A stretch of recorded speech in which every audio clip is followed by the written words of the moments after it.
ખેડૂત મિત્રો નમસ્કાર. આકાશ agro centre Maliya Hatina YouTube ચેનલની અંદર આપ સર્વે ખેડૂત મિત્રોનું હાર્દિક સ્વાગત કરવામાં આવે છે. આજે આપણે એક એવી પ્રોડક્ટની વાત કરવાના છે કે જે કાર્બન 84 કરીને આવે છે અને કૃષિ કલ્પવાળાની આ પ્રોડક્ટ છે. તો તેના સાહેબ જ અત્યારે ઉપસ્થિત છે, તો તે સાહેબને આપણે પૂછીએ કે સાહેબ તમારું પહેલાં નામ જણાવો અને ટૂંકમાં કંપની વિશે થોડુંક બેકગ્રાઉન્ડ ડીપમાં માહિતી થોડીક અમારા દર્શક મિત્રોને આપો. બિલકુલ. નમસ્કાર ખેડૂત મિત્રો, હું પિયુષ પટેલ કૃષિકલ્પ એગ્રીટેક વતીથી આપ સર્વેનું હાર્દિક સ્વાગત કરું છું. બેઝિકલી અમદાવાદ બેઝ આપણી કંપની છે કૃષિકલ્પ એગ્રીટેક, જેની અંદર અમે સીડની અંદર બી કામ કરીએ છીએ અને ઓર્ગેનિક રેન્જની અંદર કામ કરીએ છીએ. અમારી ઘણી પ્રોડક્ટ ઓર્ગેનિક રેન્જમાં છે, પણ અત્યારે આપણે વાત કરવા જઈ રહ્યા છીએ કાર્બન 84 વિશે, કે જે અત્યારે બજારની અંદર જે રિક્વાયરમેન્ટ છે કે ભાઈ જમીનની અંદર કાર્બનની જરૂરિયાત કેટલી છે, અત્યારે હાલ કેટલા પર્સન્ટેજ અવેલેબલ છે અને એનો રોલ જમીનની અંદર શું શું આવે છે.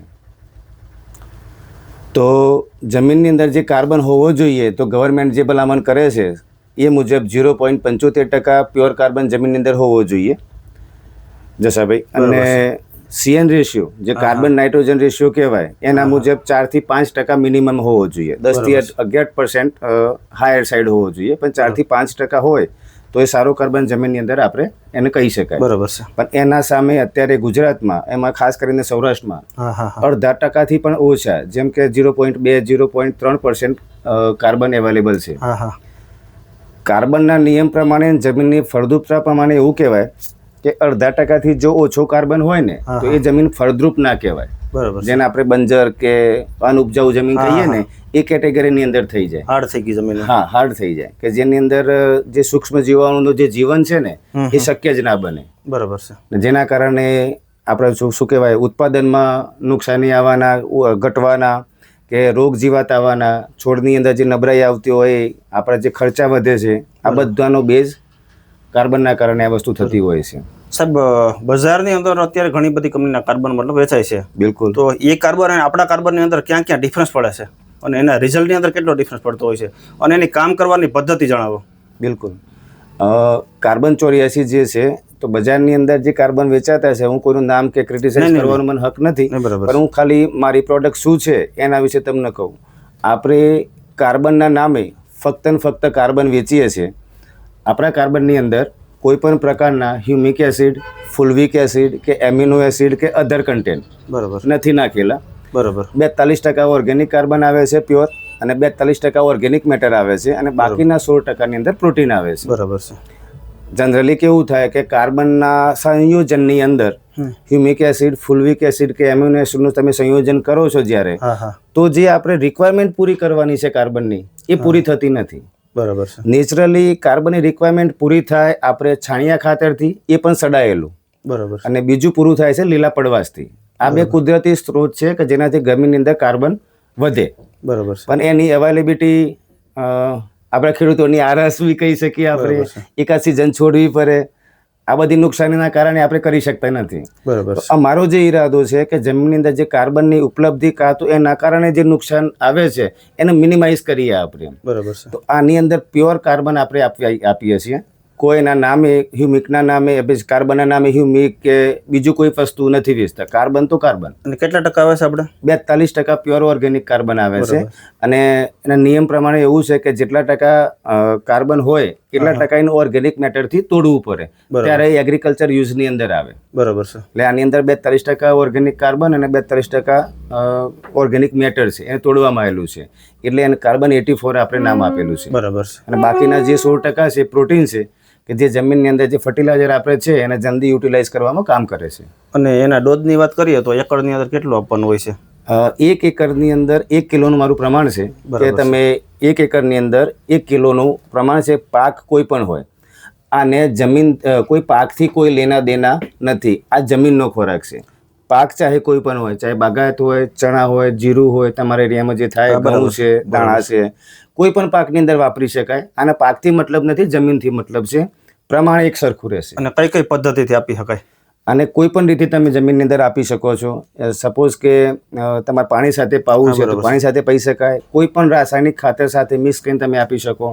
ડ્રિન્ચિંગ કરી શકાય છે, ડ્રીપમાં આપી શકાય છે. જો ડ્રીપનું આપતા હોય તો આને ઓગળવામાં 1 કિલો ઓગળવામાં મિનિમમ 45 મિનિટ અને 50 લીટર પાણીની જરૂરિયાત પડે છે.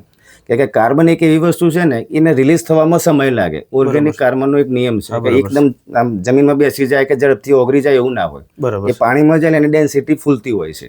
બરાબર છે. જેના કારણે એને સમય થોડોક વધારે જોઈતો હોય છે ઓગળવા માટે. અને આને પ્યોર પાવડર ફોર્મ કરવા માટે બહુ ડિહાઇડ્રેશન આની પ્રોસેસ થોડી લાંબી છે એટલે સમય બી એટલો લે છે કે 42% કાર્બન મેન્ટેન કરવું એટલું ઇઝી નથી હોતું. બરાબર છે. તો હવે આપણે જોઈએ કે પાણીની અંદર એની ઓગળવાની જે કેવી રીતે ઓગળે છે. આ જો આપણી અંદર આપણે નાખીએ છીએ એક જરીક જ આમાં 1 મિનિટ ચાલુ રાખજો. આમાં થોડું ફોકસ કરી લેજો ક્વોન્ટિટીમાં. હવે તમે આમાં નાખો. કાર્બન છે ને ક્યારે બી એકદમ નીચે નહીં બેસે, નાખી દો વાંધો નહીં. એકદમ હાથે તળિયે નહીં બેસી જાય, એ ધીમે ધીમે ધીમે ધીમે રિલીઝ થશે.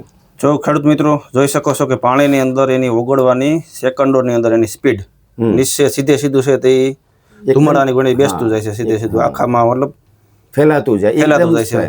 અને આ જે ઓગળે છે ને જસાભાઈ, આ જ વસ્તુ આ ઓગળવાની પદ્ધતિમાં કાર્બનના કેરેક્ટરમાં એક એ આવે છે કે જ્યારે જમીનની અંદર આ કાર્બન આપવામાં આવે ને તો ઇવોલ્યુશન એટલે કે એક સાથે અને એક સરખી રીતે જમીનની અંદર સ્પ્રેડ થાય. બરાબર છે. જમીનની અંદર કાર્બન આપો ને તો એક સરખી રીતે ફેલાય જમીનની અંદર. એ કાર્બનનું કેરેક્ટર છે. બરાબર છે. એ ચારે મારો હોય ચાહે બીજાનો હોય, પણ કાર્બનનું કેરેક્ટર છે કે જમીનમાં એક સાથે લેયરમાં ફેલાય આવી રીતે. બરાબર છે. જેમ આ રિલીઝ થાય છે એવી જ રીતે જમીનની અંદર ફેલાય. ખેડૂત મિત્રો જોઈ શકો કે જો ધીમે ધીમે ધીમે ધીમે જેમ ધુવાડો જેમ ઉપર જતો હોય એ રીતે ધીમે ધીમે તે ઓગળે ને આપણે એને સમય આપીએ 2 મિનિટમાં તમે જુઓ ડેમેજ ઓગળી જશે. ફેલાઈ રહ્યું છે આખાની અંદર, નકર નથી એને હલાવવું પડતું. મતલબ કમ્પ્લીટ પાણીની અંદર ઓગળવાની ક્ષમતા એની સ્પીડ અને વધારે છે.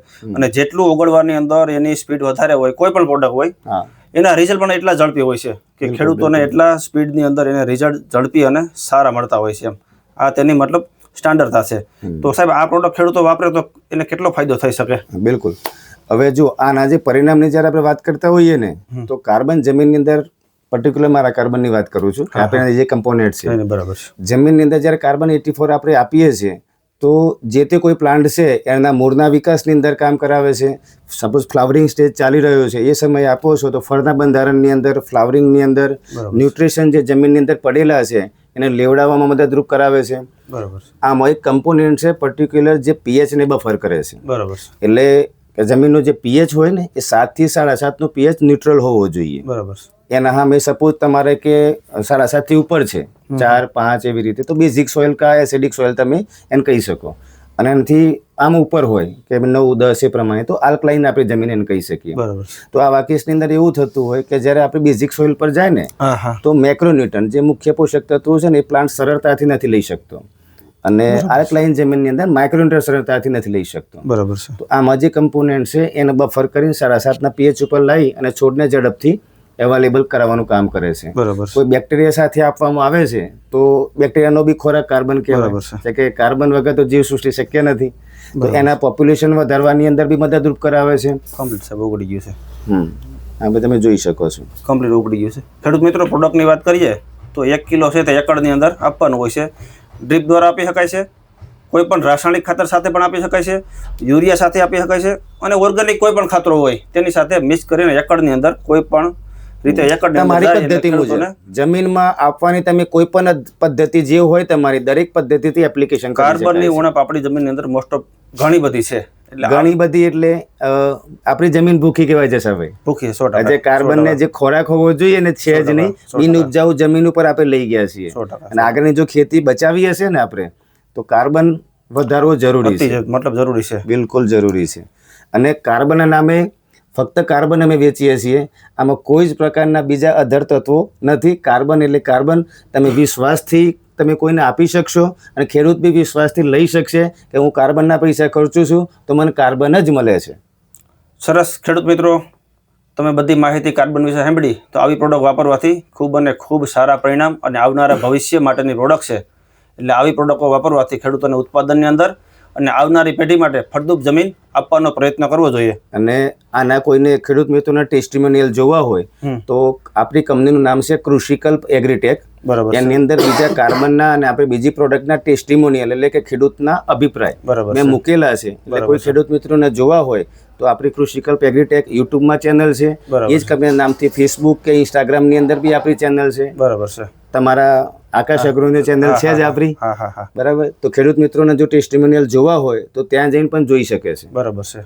અને કંઈ જરૂર લાગે તો કંપનીનો કસ્ટમર કેર નંબર જશાભાઈ જોડે છે, ત્યાંથી લઈને તમે કંપનીમાં પણ મારા સાથે વાત કરી શકો છો. બસ ખેડૂત મિત્રો, આજના વિડીયોની અંદર એટલું જ. અમારો વિડીયો ગમ્યો હોય તો અમારી ચેનલને લાઇક, શેર અને સબસ્ક્રાઈબ કરો. જય જવાન, જય કિસાન.